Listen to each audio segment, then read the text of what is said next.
Well, my guest today is Michael Murphy of Preservation Tree Art, and obviously these trees have not been preserved. I mean, they're no longer standing, but you have found a way to give them a life after the tree has been removed through these magnificent bowls that you've made. Exactly, yeah, it's just incredible what I found out, what's inside of trees,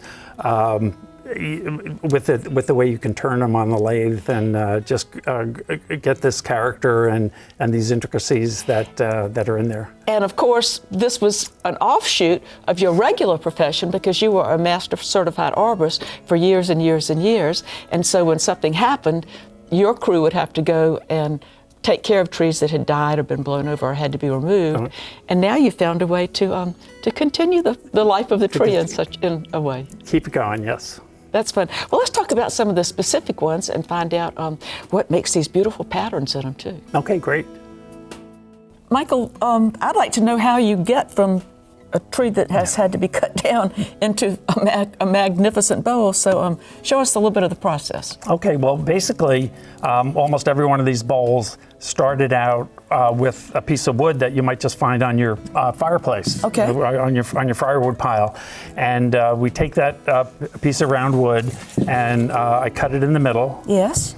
And then we'll put this aside for a sec. We'll talk about that in a minute. And so we're going to make a round bowl. If I decide to make a round bowl, I get on the jigsaw and turn out a blank. It's called a bowl blank. Okay. And then you mount it on the lathe, and you do one side on the back. You take and you make a cleat, and then you turn that cleat around.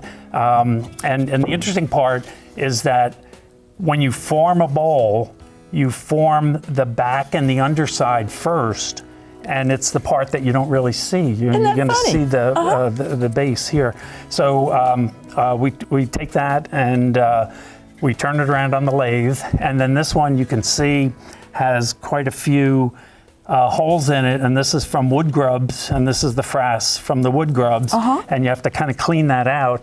And basically, you at the end of the day, after you get it finished, you have a bowl similar to this right here. So because this is their frass is insect excrement. Insect excrement, and they work their way around the bowl, work their way around the wood, and just kind of push the dust behind them, and just keep working and working. And these are the interesting things that I kind of look for in a bowl, in a piece of wood. Then, if you're going to use this piece. So then this is a round bowl, and then people always ask, how do you make a bowl with a live edge? And so with the live edge bowl, you make the cleat on the opposite side, and then when you turn it around, you mount it this way, and you start gouging out the center, and the bark is what's left. It's preserved. It's what's left off and preserved. Yeah. But again, that you're forming the bowl, you're making the entire piece, the entire form of the bowl on the bottom, which is what you really don't look at all the time. That's really cool. Yeah. Okay. So we were saying that the things that make the bowls interesting are sometimes kind of funky on the tree, sometimes harmful, but these are examples of a burl, and I've seen them sometimes. I saw a pine tree, and it went up, and then it had this great big thing all over it in the middle of it, and then it went right on up, and I guess that was the burl. That's the burl, and it's a hyperactive growth, grows on the side of the tree, doesn't really affect the inside of the tree, it doesn't have the grain of a tree, and it can be actually cut off and not do a whole lot of damage to the tree, but no, we don't do that. But look, it obviously was something funky was going on, because otherwise we wouldn't have this very interesting pattern in here, would we? Absolutely not. A lot of the bowls, a lot of the wood that I use use it because of the interesting grain, but this, there's no grain in here to find. People would have a very hard time trying to describe or identify this type of tree. These are, this bowl and its neighbor here is from a red oak, and it was growing in Beaufort County, and the tree had to come down, and they cut the burl off for me. It was giant. It was giant. That is just way too cool for school. Look at that. and the deformities in it are, of course, what make it just fascinating. It interesting, right? There's little pieces of bark in there, and decay, and more fungus, and it's just incredible how it grows and dies each year, and then just grows right on top of what grew before. Okay, and then over here we have one that's also pretty cool looking, and it obviously something wasn't happy going on here. This is a red oak also, but this was not. This was where a limb had been taken off improperly, and it had it almost looked like a burl because it had rounded out. And I wanted to see what was inside, and this came out pretty cool. And that's kind of fun because you don't know till you get it on the lathe and start going. Ever. No, at all. This is just it's just amazing. And again, that none of these. You don't go out and look for trees. These are all trees that had to come down or came down on their own. Yeah, absolutely. Okay, and then this little fella here, who's got holes in him. What happened with him? So this was a tiny burl on the side of a tree, and just wanted to see what I could do with that, because usually you work with a bigger burl and you can kind of whittle it down to size. This one was just kind of a not much bigger than what we found out here. Okay, well, let's see what's next. Okay. I want to talk about this beautiful bow because it's eastern red cedar, and I just love cedar trees. They're wonderful for wildlife, and a lot of people don't give them the appreciation that they have. But look at what happened here. Tell me about how this bowl came about. So the other bowls that we talked about, we cut the log in half first. So this bowl, we use the entire round of the tree to cut, and you can to turn, and you can kind of see the center of the tree here. Oh. And this is all the rings as you go around. And you know how cedars, they're not perfectly round. They have like little concave areas. Character. They have a lot of character, and so you can see that the edge of the bowl follows that. So this is the heartwood of the cedar. That's the heartwood of the cedar. Yeah. Isn't it just wonderful? It really is. This is just. The color is just so remarkable. It is. It just comes out really good. People look at this and want to smell it. They want to smell that cedar out. Which, of course, it's sealed in. Keep the moss away. Yeah. And now, this is really kind of fun because this was pine. This is a loblolly pine. Just plain old loblolly. I mean, we got two pine. Just plain old trees that nobody pays a lot of attention to. Yeah. And so it obviously had some damage to it.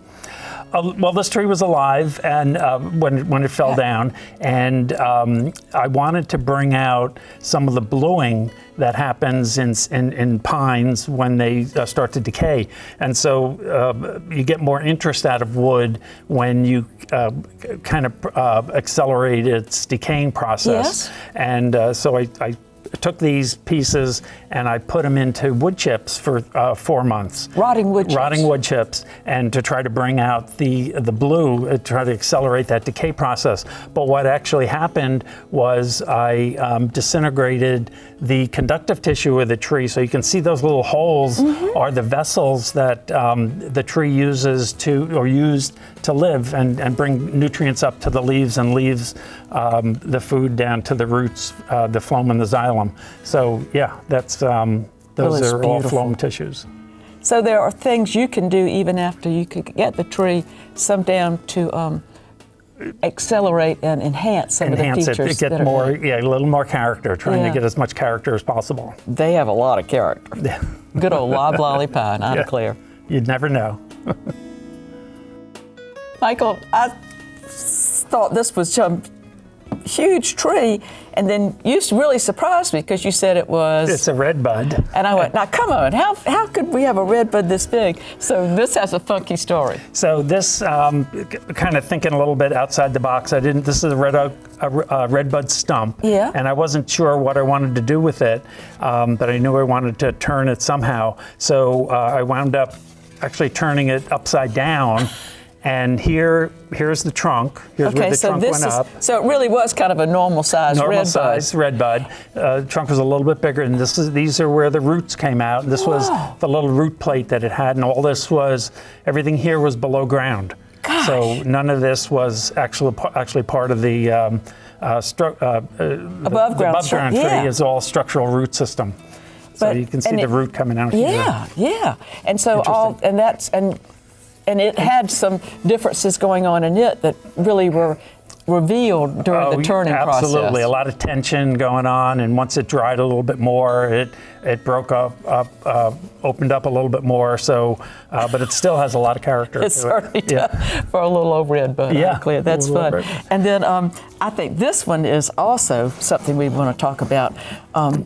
This is what I call my holy hickory tree, and this was on the bank of the May River, and it died. It had hundreds and hundreds of borer holes in it, and we thought it was the Asian longhorn beetle that was infesting our area. So I contacted Clemson, and we did some investigation, and we sent them some bugs and showed them some pictures, and they said, no, it's not. So we were happy for that. But we also, I was also able to get quite a few balls out of it. Whoa. And this is hickory wood, and the hickory is very light wood, but the insects created this kind of patina to it, and the sepia color came out because of all that activity that was in there. This had more insects than I've ever dealt with in a tree before. My word in heaven. Every piece looks just like this. Gosh. And well, I'm very sorry for the tree, but I'm glad it wasn't the Asian longhorn beetle. Yeah, and, everybody is. And glad that we got such a great bowl. And this one, gosh, is just, look at the coloration in that. Isn't that just delightful? So this is sugarberry or hackberry, and again, a very, very light colored wood. Normally. And if you just took a tree and took a piece out of it, it'd be very uninteresting. But the fungus that gets in there causes a lot of discoloration, a lot of character to the wood, and you can kind of enhance that, like I did with the pine bowls, by storing them in rotted wood chips to get more of that fungus going for it. Oh, it is just beautiful.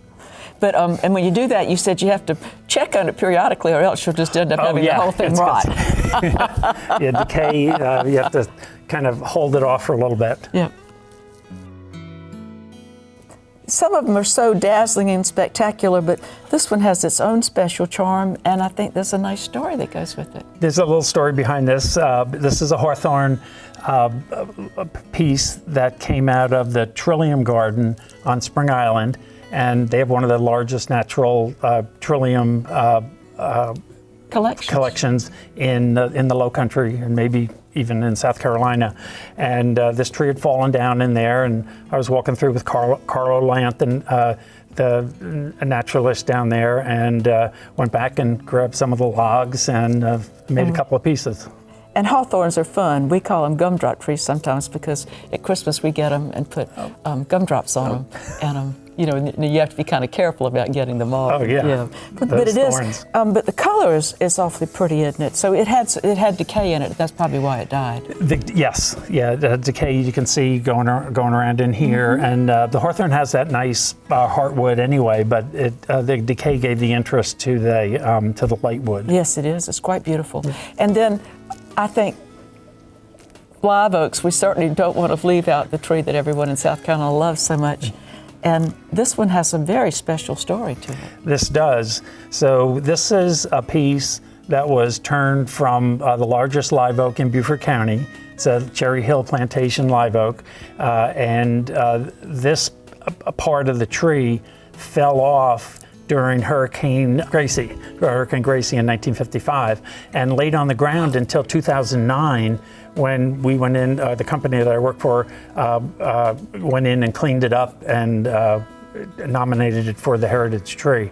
And the Heritage Tree is with the Trees SC, and every year they nominate a tree for the Heritage Tree of the Year, and this was 2013.